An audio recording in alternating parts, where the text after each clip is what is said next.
Hello, my name is Terry, and I've been doing some deep research, looking for some interesting mysteries. Today I've got two unsolved mysteries to share with you, so let's get into it. The first one is from the year 1983. Sandra Wilson from Pittsburgh, Pennsylvania, along with her husband of 2 years, Marcus Wilson, decided to take a weekend off for the cabins in Tennessee. Marcus Wilson was a well-known craftsman. He was famous for his well-designed kitchen cabinets as well as custom woodwork. Sandra, on the other hand, was a stay-at-home wife with 2 dogs and plenty of time on her hands. But after 2 years of just being his wife, she was ready to enter the professional world. After a year of deliberating and some convincing around, Sandra decided to pursue her real estate license. Her husband Marcus was moving on to designing and upgrading whole houses instead of just mere kitchen cabinets. But with increasing competition in that market, getting his hands on affordable and in relatively good condition fixer-uppers was proving to be difficult. That's what made Sandra want to go into real estate. With up-and-coming flippers jumping on all the properties in the nearby area like hungry dogs, Sandra knew that if she had her real estate license, that would allow her to move more properties in the surrounding areas. So with that in mind, she started preparing for the upcoming interviews she would have to inevitably go through. While she was prepping, Marcus started planning for a getaway trip for them. He took time out of his busy work schedule to plan the whole thing because he knew they were both going to get even busier in the upcoming days. He had also just picked up a fixer-upper on the other side of town, but before getting started on that refurbishing project, he wanted to spend a weekend away from all the work and with just his wife. It was also a sort of celebration, a fun weekend in the wake of the new work life Sandra was going to be starting soon. After their trip, Sandra had an interview lined up with the local realtor office that Tuesday morning, and Marcus was going to start on his next remodeling project, so they had some really busy days ahead of them in the near future. Marcus and Sandra picked up their Ford Bronco and started off on their road trip to Tennessee on Friday. They were going to reach their destination in the evening, and they were supposed to spend the next 2 whole days there. After spending Sunday night in the cabin, their return was supposed to be on Monday at noon. It was all very clearly planned out by Marcus. They had the food that was going to last them their whole stay there, and everything else that they might possibly need was also packed away in their trusty Ford. They were all set for the trip. On their way, they had to get their fuel tank refilled. They slowed down as they came across a gas station. Marcus pulled up in his Bronco as an old gas pumper waved him over to the gas pump. As Marcus was getting the gas refilled, Sandra made her way to the restroom in the back and found it to be locked. Just then, an old lady came up to her and handed her the keys to the restroom. While Sandra was away and Marcus left to be alone with the old man, he tried to make small conversation with the old man to fill the silence as he pumped the gas, but to no success. The old man completely ignored him and stayed focused on what he was doing. He did not give any indication that he was even listening to Marcus at all. He just started checking the air in the tires next, still completely ignoring Marcus. Sandra returned from the restroom with the key and saw the old lady who had given her the key was just standing there, leaning against the wall and scratching her crotch. As soon as she saw Sandra coming towards her, she straightened herself and quickly snatched the keys away from her hand, glaring at her while doing so and muttering something to herself under her breath. The woman looked outside and saw Marcus trying to get the old man to talk to him. On seeing that, the old lady yelled at Marcus, telling him, "Don't waste your time talking to him, mister. He's deaf as hell." Sandra jumped a bit at suddenly hearing the woman talk so loudly. She rushed outside and practically ran over to the truck. She hurriedly jumped in and asked Marcus to leave this place at once. They got out of the gas station fast after quickly paying the old man. Soon, they were back on their way to the campsite.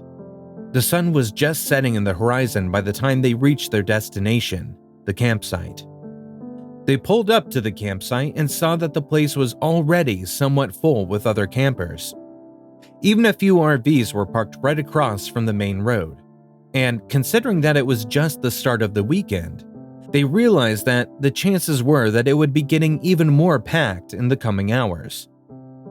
They checked into the cabin that they had booked and laid out their luggage.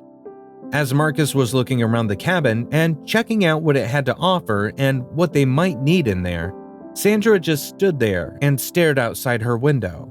She really was not liking all the hustle and bustle outside, but she could not do anything about it, considering it was a public place. She could not just expect people to up and leave the place now that they were there. As she was coming to terms with the fact that she was going to have to share the site with some dozens of other campers, another thing gave her pause. They watched as a van full of teenagers started pulling up to the campsite with the music blasting in full volume, and they stood there watching as the students started setting up their camp right in front of their cabin. That proved to be the last straw for Sandra. She let out a disgruntled sound, somewhat resembling a growl, and turned away from the window. This doesn't feel like a getaway at all. I wanted some calmness and some peace to enjoy our time together. I did not sign up for hearing these teenagers go at it like rabbits with raging hormones and full of liquor. I'm too old for this shit. She sighed, flopped down on the floor, and sat there with her back against the wall, lamenting her peace that was now lost for the next 2 to 3 days. Marcus chuckled at his wife's visible displeasure and sat down beside her. I looked up some hiking trails from the website before coming here, and guess what? I found some. There are 2 old trails that may still be accessible. We can check them out in the morning if you want to get away from all the noise. He tried to console her, and it worked like magic. She happily agreed to go for the trails in the coming morning. They both had about 3 days of food with them, so they decided to spend their 2 nights out on the trail. That seemed like a much better option to them at the moment in the face of their recent situation. The next morning could not come soon enough. The teenagers in front of their cabin had partied till late night, till the early morning in fact. They had lit a huge bonfire, then danced and sang around it. They'd only stopped because most of them had gotten too drunk to do anything anymore. Marcus and Sandra started their hiking journey on the old hidden trail very early in the morning. They started off as soon as the first ray of sun hit the ground. When they started off, the other campers were fast asleep, which made sense what with all the partying and drinking they had been partaking in until 3 a.m. in the morning. Most of them were just lying around, completely dead to the world. Wasted. But they paid them no mind and continued on their way. They had a bit of difficulty in finding the hiking trail. Its starting point was a bit overgrown with herbs and shrubs. The way was almost completely obscured in the start, but Marcus insisted that they were on the right track according to his research, so they continued on the same path. After they continued on for some time, the path began to get a little bit clearer, but still somewhat overgrown. It was as if no one had been there to track for some time now. As they continued on, roughly about 5 miles on the old trail, the sun started to set. Considering the fact that they were in a densely packed forest, it began to get dark really fast. So they decided to give up the further hike in case they met some accident or something in the dark, and went on to settle down for the night. Marcus started working on setting up the tent, and Sandra went ahead and started picking up some sticks to start a fire for the night. They settled down after they were done building the tent and the fire, had some food and drinks, and turned in for the night. It was a bit difficult to fall asleep in complete wilderness all alone, but they managed to do so after some time anyway. Sandra, however, was welcomed back from her sleep after a while, and that too, with loud screams coming from deep within the woods. She quickly came to her senses when she realized that she had woken up from her deep slumber. Her heart was beating so fast, she could feel it in her throat. She hastily tried to wake Marcus up and have him go and check out the noise. Even though he was also all but unarmed and had no way to defend himself, she still heavily relied on him to protect both of them. Marcus, however, just rolled over at her persistent probing and whisper yelling and promptly went back to sleep, leaving Sandra scared and utterly terrified as the screams continued on. This was a situation she had never encountered in her life before and had not even thought of encountering it, ever. They were two people, unarmed, alone in the wilderness, and someone was screaming bloody murder in the dead of the night. And one of them was sound asleep too, dead to the world, leaving her alone in the wake of some unknown danger. Yeah, it did not bode really well. She did not dare to even wake Marcus up again. She knew how deep of a sleeper he was. She would have to actually shout for him to wake up when he was this sound asleep. She did not want to do that at the moment. She did not know what that noise was and what was causing it, and she did not want to draw any attention towards themselves. Any noise could prove fatal for them, too. So, she just laid there, silently, praying to whichever deity that might be listening as the screaming went on and on for the next some 30 minutes. It was the most terrifying half hour of her life. She still stayed awake quite late into the night, even after the screaming had stopped, just lying there, listening for any sounds nearby. But she was drained after such a long and tiring hike, and they hadn't even slept well the last night. This experience also did not help her weariness at all, so eventually her exhaustion caught up with her, and she fell asleep once again. The next morning, they both woke up almost at the same time. The paranoid mind of Sandra did not let her stay asleep when she heard Marcus starting to wake up. Their abrupt waking up led to some freaking out at Sandra's part, but mere confusion for Marcus.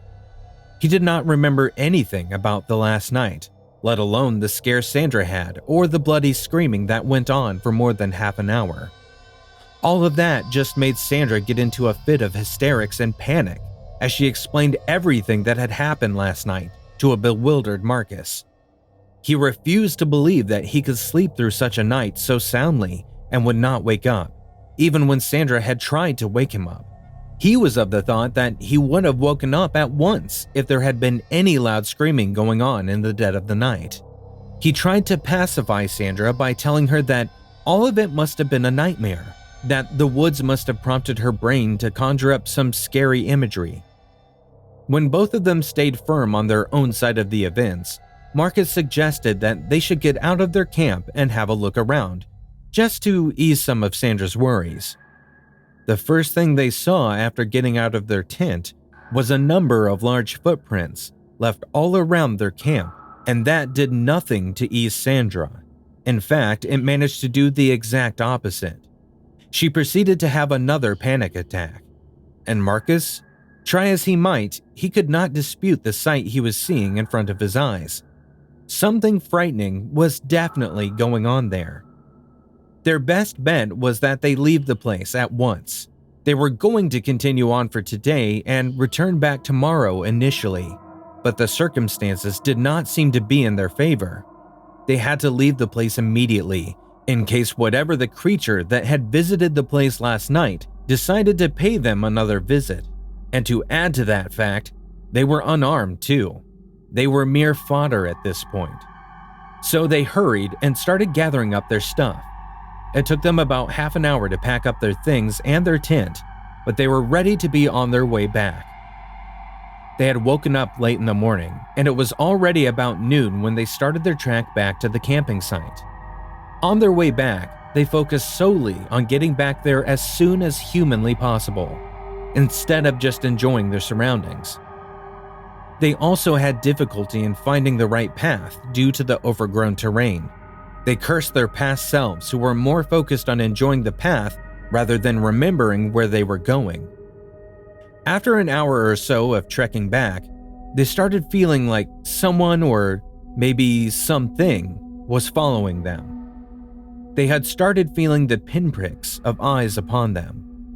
They tried looking around, surreptitiously of course, but they did not see anything. And just when they had convinced themselves that maybe it was just their paranoid mind playing tricks on them, a large creature stepped out from the trees on their right side. It was an imposing figure, fully covered in fur, and very menacing to boot. All they could see of it were its eyes that were really narrowed and looking more like slits. and its teeth, large canines peeking through the fur, slobber dripping from them, falling on the creature and the ground in front of it. It was growling lowly at the back of its throat and just staring at them without blinking. Sandra and Marcus just stood there, rooted in their place with terror. Now that was the most terrifying sight they had ever seen. Forget the screaming and the footprints. Now they were looking at the actual reason behind all that, and it was far more petrifying. But they could not just stand there staring at their possible impending death in the face forever. They had to make a move if they wanted to get out of there alive. But they also did not want to alarm the creature and just quicken the pace of their death. They started off by slowly backing away from the creature, all the while looking at him. When they were at a little bit of a distance from the creature, they turned around and broke into a run. The creature gave chase. They ran as fast as they possibly could, but the creature did too, and soon enough, it caught up to them. It burst in front of them, growling deep, and grabbed Marcus. In the blink of an eye, it slammed him into a nearby tree, breaking his back. Marcus screamed at the top of his lungs at the sudden onslaught of pain. It made Sandra stumble in her steps a bit, but she could not afford to slow down and look behind her, to see her husband, maybe for the last time, because in the next moment, the creature had started running after her again. Sandra ran as fast as she could, weaving through the trees to gain some time and throw the creature off her trail. She could still hear her husband trying to tell her to run for the campgrounds amidst his groans of immense pain. She knew she had to reach the campsite if she wanted to get out of there alive and get some aid for her husband. I could call the authorities and get some help for Marcus, she thought. I just have to reach the campgrounds and everything will be fine, she kept repeating like a mantra. But alas, it wasn't meant to be. She lost her balance and fell on the ground, face first. The impact left her motionless for a moment. As soon as she caught her breath and lifted her head, deciding to get up, she saw large furry feet in front of her. And at that moment, she knew there was no chance left for her anymore. That both she and Marcus were a lost cause. There was no more hope. It really was the end. Back at the campground, all the teenagers halted in their own activities. Everyone looked at each other in fear as they started hearing a woman screaming from deep in the woods. Soon the screaming was joined with deep growls that were decidedly not very human at all. It continued on for several minutes, and then, suddenly, the woods turned silent once again, as if there never was any disruption at all. Hours later, the local rangers were called, and the hunt for those mysterious screams began. After days of searching the campgrounds and even the old bandit trail, Marcus and Sandra Wilson were never found, dead or alive. And to this day, they are considered missing.